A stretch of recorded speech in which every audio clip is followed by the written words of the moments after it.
नमः संस्कृताय। स्वागत है आप सभी का संस्कृत भारत में। हम पढ़ रहे हैं यूपी टेट संस्कृत भाषा 2021 में आए हुए सवालों को। ठीक है, हमारा पहला सवाल है, व्याकरण शिक्षण की मुख्य विधि क्या है? व्याकरण शिक्षण की मुख्य विधि क्या है? तो जैसा कि आप जानते हैं कि शिक्षण में निगमन होता है, आगमन होता है, आगमन निगमन विधि है या उपयुक्त में से कोई नहीं। तो ये जान जाइए कि जो व्याकरण, संस्कृत का व्याकरण पढ़ाने की जो सबसे उत्तम विधि है वो है आगमन विधि। आगमन विधि में क्या होता है, सबसे पहले बच्चों को उदाहरण दिए जाते हैं। ठीक है, बच्चों को क्या किया जाता है, उदाहरण दिए जाते हैं, फिर बच्चों से ही नियम निकलवाए जाते हैं। क्या होता है कि विद्यार्थी जब स्वयं नियमों का ज्ञान प्राप्त करता है तो क्या होता है कि वो सीखता ज़्यादा है और यह सर्वश्रेष्ठ विधि मानी जाती है। ठीक है, तो हमारा सवाल पहले का जवाब यही है कि आगमन विधि। दूसरा है, बच्चों के गलत अवधारणाओं को बदलने में कौन सहायता करेगा? तो कौन सहायता करेगा उसको, मतलब बच्चे अगर गलत अवधारणा बना रहे हैं तो हमेशा क्या करें कि उसकी अवधारणा बदल जाए। तो दंड देकर तो बिल्कुल भी नहीं, सूचना देकर रटवाकर तो बिल्कुल भी नहीं, जानकारी देकर ये भी ज़्यादा प्रभावशाली नहीं होता है।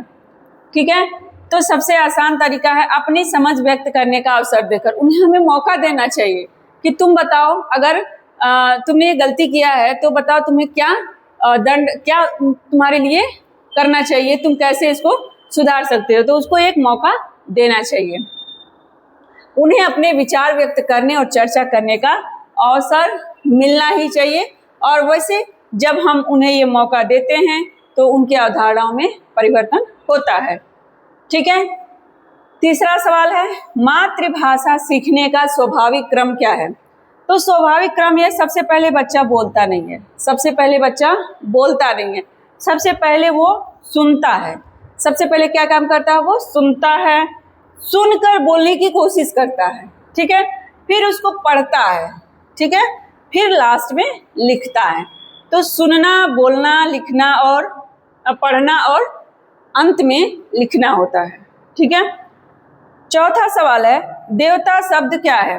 पुल्लिंग है, स्त्रीलिंग है, नपुंसक लिंग है कि क्या है? तो देवता शब्द जो है क्या है, स्त्रीलिंग है। क्यों? क्योंकि ये तल प्रत्यय से बने शब्द जो होते हैं, देवता में तल प्रत्यय लगा हुआ है, तो जो तल प्रत्यय से बने जो शब्द होते हैं वो सामान्यतः स्त्रीलिंग में होते हैं। देव तल, तल में ता शेष बचता है, देवता। ठीक है, त्रिपंचाशत को संस्कृत में क्या कहते हैं? पंचाशत 50 और 3 53। ये सवाल ने उत्तर ही दे दिया है। ठीक है, त्रिपंचाशत या त्रैपंचाशत, 53 को क्या कहते हैं? त्रैपंचाशत। ठीक है, हमारा अगला सवाल है, पाठ्य पुस्तक आयु अनुकूल होनी चाहिए। पाठ्य पुस्तक जो है आयु के अनुकूल होनी चाहिए, ये कथन किसका है? तो वेगनर का, एल के लिविस का, कि क्रोनेबेक का, कि हालवेस्टर का? तो क्रोनेबेक का ये कहते हैं कि जो पाठ्य पुस्तक होनी चाहिए वो आयु और बच्चे के लेवल या स्तर के अनुसार होनी चाहिए। ठीक है, सातवां सवाल ये है, खंडान्वय पद्धति किस शिक्षण के लिए उपयुक्त है? खंड और अन्वय व्याकरण शिक्षण के लिए तो नहीं, खंड करना, उसका अन्वय करना, ये तो व्याकरण के लिए बिल्कुल भी उपयुक्त नहीं है, काव्य शिक्षण के लिए भी नहीं है, गद्य शिक्षण के लिए भी नहीं है, ये है पद्य शिक्षण के लिए सबसे उपयुक्त है खंडान्वय पद्धति। इसमें क्या किया जाता है, कविता को समझाया जाता है, खंड खंड करके, पाठ में करके समझाया जाता है बच्चों को। तो उत्तर सही है पद्य शिक्षण। ठीक है, हमारा अगला सवाल है, मौखिक भाषा शिक्षण की प्रत्यक्ष विधि क्या है? मौखिक में भाषण दिया है, अनुलिपि, प्रतिलिपि या श्रुतलिपि। जैसा कि सवाल से ही पता चल जा रहा है, मौखिक हमको भाषा शिक्षण की प्रत्यक्ष विधि पूछ रहा है। तो यहाँ देखिए, अनुलिपि दिया है, प्रतिलिपि दिया है, श्रुतलेख दिया है। ये सुनकर लिखना हो गया, ये प्रतिलिपि है, किसी चीज की कॉपी है, और ये अनुलिपि उसको लिखना है, और ये भाषण, तो भाषण से ही समझ में आ जा रहा है कि मौखिक भाषा शिक्षण की प्रत्यक्ष विधि है। क्या? भाषण। कुहेली शब्द का क्या अर्थ है? कुहेली शब्द का अर्थ है कटुता बिल्कुल नहीं, कोमल बिल्कुल नहीं, कष्ट बिल्कुल भी नहीं, भानु की भूमि, कुहासा, यानी कि कुहासा को कुहेली कहते हैं। ठीक है, जो धुंध या कुहासा होता है उसको कुहेली कहते हैं। पंच पंचाशत को संस्कृत में क्या कहते हैं? तो पंचाशत ये है, 5 ये है, क्या हो जाएगा? 55। पंच पंचाशत को 53 या मतलब 55 कहते हैं। 55 क्या कहते हैं? पंचाशत और पंच 55 कहते हैं। ठीक है, निम्नलिखित में से कौन सी महाकवि कालिदास की रचना नहीं है? कालिदास की रचना कौन कौन सा? अभिज्ञान शाकुंतलम है, विक्रमोर्वशीयम है, मालविकाग्निमित्रम है, उत्तरामचरितम नहीं। उत्तरामचरितम किसकी रचना है? किसको किसको पता है? उत्तरामचरितम भवभूति की रचना है। ठीक है, किसकी रचना है? भवभूति की रचना है। फिर 12वां सवाल है, श्री शब्द का प्रथमा एक वचन का रूप क्या है? श्री शब्द का प्रथमा एक वचन का रूप क्या है? तो श्री। श्री है शब्द का प्रथमा एक वचन का रूप, श्री विसर्ग। ठीक है, अहम शिशुम पश्यामि का कर्मवाच्य क्या होगा? कर्मवाच्य में आपको याद होगा, कर्मवाच्य किसको कहते हैं? कर्मवाच्य में कर्ता में जो है तृतीया लग जाता है और कर्म में प्रथमा लग जाता है। ठीक है, तो अब क्या, अहम को मेरे, मैं हो गया प्रथमा, तो ये इसको तृतीया करना है, तो मया शिशु दृश्यते।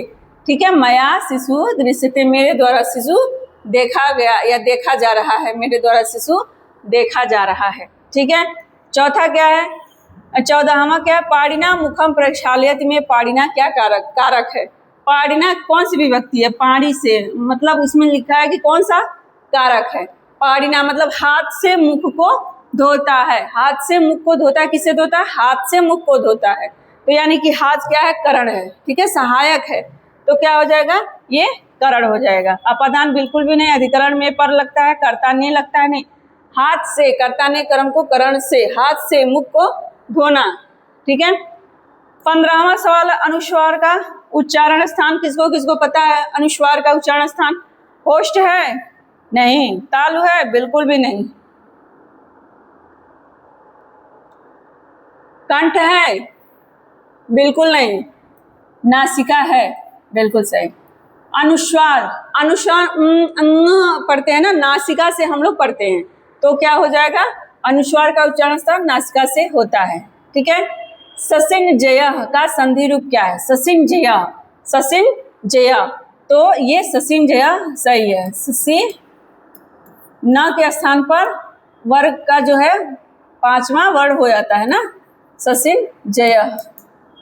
ठीक है, यहाँ होगा यहाँ पे। ठीक है, ये सही है। ठीक है, यहाँ पर सवर्ण संधि का प्रयोग हुआ है। उपकुंभम में समास होगा। उपकुंभम में कौन सा समास होगा? बताइए। उपकुंभम लग गया है, उप लग गया है, तो अव्ययी लग गया है। ठीक है, अव्ययी भाव समास, जैसा कि ये उप लग गया है ना, उप क्या है? अव्यय है। ठीक है, एक उपसर्ग है, तो क्या लग जाएगा? अव्ययी भाव समास। ठीक है, फिर अगला है, निम्न में से कौन सा उपसर्ग है? दुस, दुर, दुह, दुरा। दुर शब्द का मान्य उपसर्ग है। निम्न में कौन उपसर्ग है? दुस उपसर्ग नहीं है, दुर उपसर्ग है, दुह उपसर्ग नहीं है, दुरा उपसर्ग नहीं है, लेकिन दुर उपसर्ग है। ठीक है, 19वां सवाल है, अव्यय शब्द नहीं है। अव्यय, इसमें से कौन सा अव्यय शब्द नहीं है? कदा अव्यय है? नहीं। पुरा बिल्कुल नहीं। सायं, नृपः, नृप संज्ञा शब्द है अव्यय। इसमें से कह रहा है कौन सा संज्ञा शब्द नहीं है? तो यदा कदा संज्ञा है, यदा कदा अव्यय है, पुरा अव्यय है, सायं, सायन अव्यय हो गया, नृपः मतलब राजा हो गया, तो ये संज्ञा शब्द हो गया। ठीक है, नृपः राजा, ये संज्ञा शब्द हो गया। ठीक है, अगला सवाल है, शतक त्रय के रचनाकार कौन है? शतक त्रय जैसा कि आप सभी जानते हैं कि भर्तृहरि ने नीति, वैराग्य, श्रृंगार शतक की, नीति शतक, वैराग्य शतक और श्रृंगार शतक की रचना की। ठीक है, 13 को संस्कृत में क्या कहेंगे? 13, त्रयोदश, ठीक है। त्रयोदश को क्या कहेंगे? 13, यानी कि 10 3 13, ठीक है। 10 3 13। दिलीपः कस्याः सेवाम् अकरोत्, दिलीप ने किसकी सेवा की? राजा दिलीप ने किसकी सेवा की? तो नंदिनी गाय की, ठीक है, नंदिनी गाय की सेवा की। राजा गुप्त वेश में कहाँ गया? घर में या वन में? गुप्त वेश में राजा गाय को चराने कहाँ जाता था? वन में, ठीक है। ये राजा दिलीप की कहानी है। दिवस शब्द का सप्तमी बहुवचन रूप है। जैसा कि आप सभी जानते हैं कि जब बहुवचन सप्तमी में लग जाता है तो शु का प्रयोग होता है, ये वाला शु। तो दिवसेषु, दिवेशु, दिवसु, ये दिवसेषु नहीं, दिवेशु नहीं रहे, दिवसेषु ये सही है, पहला सही है, ठीक है। दिवसेषु, ठीक है, दिनों में, तो पहला सही है। फिर नदी शब्द का प्रथमा एक वचन का रूप क्या है? अब बताइए। ये तो द्वितीय हो गया, ये तो है, ये नहीं है, कुछ भी नहीं है, ये भी कुछ नहीं है, तो ये पहला सही है। नदी शब्द का प्रथमा एक वचन का रूप ये नदी है। नदी है ये द्विवचन, द्वितीय विभक्ति बहुवचन का रूप है, ठीक है। पितृ शब्द का पर्यायवाची नहीं है। पितृ शब्द का पर्यायवाची नहीं है।